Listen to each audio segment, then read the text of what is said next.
Hi, this is Greg from In5D, and today we're going to talk about who really runs this world. In ancient times, we were led to believe that the pharaohs had the greatest power, but they were merely covering up the fact that extraterrestrials were on the land long beforehand. As part of their cover-up, they changed the head of the Sphinx from a lion to the face of Pharaoh Khafra. Because this face is so disproportional, it's quite obvious that the original creation was not that of a man-lion hybrid. As civilizations grew while empires rose and fell, the next pyramid of control was represented by the monarchy, with the king at the top of the pyramid. As globalization increased, the new system of power became the Vatican, as crusades and inquisitions murdered millions of people throughout the years in their quest for ultimate global power. If you think you own anything, you're wrong. Even if you paid cash for your house, the Pope still owns it, according to the Papal Bull decrees of 1455 and 1493. According to researcher Santos Bonacci, in the year 1302, Pope Boniface VII created the first express trust in history. When the Crusaders left their homes and riches behind, the Church developed a plan to help their trusted friends. In essence, I will hand over my estate to you while I go to Jerusalem to fight for Christ.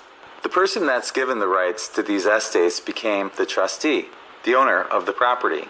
In some cases, when the knights came back from fighting, they found out that the trustee decided to keep their possessions. The courts would not support the knights because the trustee had the right to keep their property.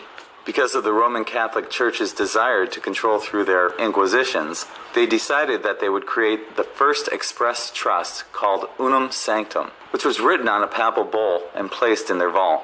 On the papal bull, it says that all of the souls in the world belong to the Roman Catholic Church. And they do, because no one has challenged their claim. Your birth certificate is the title of the soul that they own in their registries. They have registered you, and that title is the title to your soul. The Holy See owns everything, so while you're lost at sea, the Vatican claims ownership of everything, just like they did to the knights who fought their wars. Because secret societies are so compartmentalized, even they have their own pyramid of control. For example, the Freemasons have a Christian Bible in all of their lodges, but at the top of Freemasonry, you'll find the Luciferian doctrine that honors and worships the fallen angel Lucifer. The highest level of Freemasonry is the 33rd degree, where they have a motto of Ordo ab Chao, which means order out of chaos. Many people believe the Vatican is at the top of the pyramid. What many people do not realize is that the Pope is being controlled in secrecy by a person known as the Black Pope.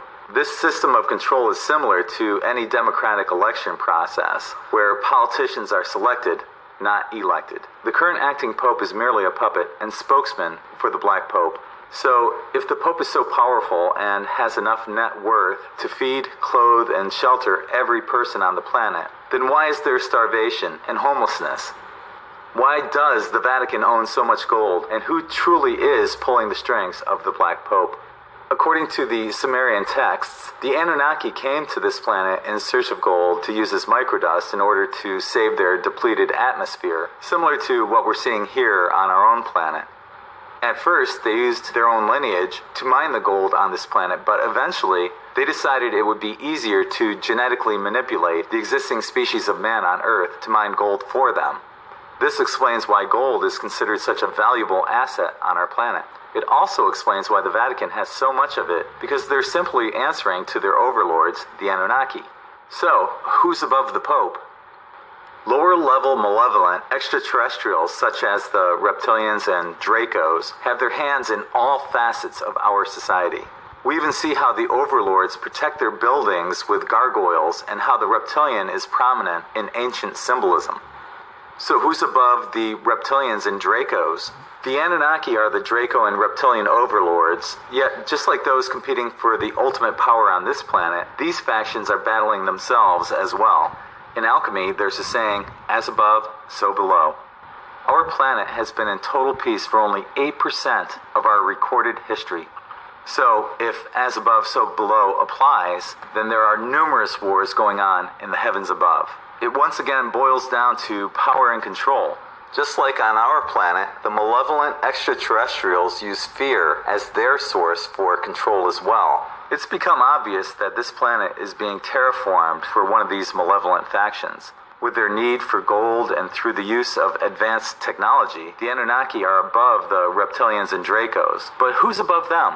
According to the Gnostic text, the Nag Hammadi, Archons are part of the Demiurge, who basically feed off of our fear through various control systems, such as religion, government, the mainstream media, and money. According to Cameron Day, Jehovah plays a main role in this deception, along with every religion that uses fear as a tool for control. They may come through as ascended masters or archangels as well, but basically they are unseen and feed off of negative energy perpetuated through fear. The Archons are basically imposing their dominance over another person or group of people and are violating our personal energy. So who's above the Archons? Just like the Wizard of Oz, there's a malevolent being or race of beings who feed off of negative energy. This explains why you will never feel good after watching the nightly news or reading the headlines of any mainstream newspaper. It's a vicious cycle of fear, death, pain, suffering, misery, and sacrifices to the overlords. So how do we escape this system of perpetual fear and economic slavery? First off, don't give them your power. Renounce your own personal sovereignty by saying that you no longer agree to be part of their system of control. According to Cameron Day, the first step is to engage the self-clearing system protocols and revoke all agreements that you have made with any beings that don't have your best interests in mind. Next, revoke all agreements to see reality in polarized terms. Every time you revoke agreements, be sure to reclaim your energy that had gone into them. Then affirm your commitment to transcend the control paradigms of the corrupt demiurge without being sidetracked by the pointless polarity battles. You can also turn off your TV, literally. Whether your TV is turned on or turned off, it can emit negative frequencies that play on your psyche. Virtually everything that's on TV is a distraction that prevents you from finding your true divine purpose for being here. Lastly, we all need to come together. As I mentioned in this article, once the bottom of the pyramid unites, the rest will collapse. This is why those in power right now are trying to push race wars and have kept us economically divided. We have the power in numbers to make this world into a literal paradise without the need for economic subservience. But it all boils down to everyone coming together under a common cause and standing up for the best interests of humanity. What are your thoughts? Leave a comment below. Please remember to like and to subscribe to In5D videos. That's it for now. This is Greg from In5D.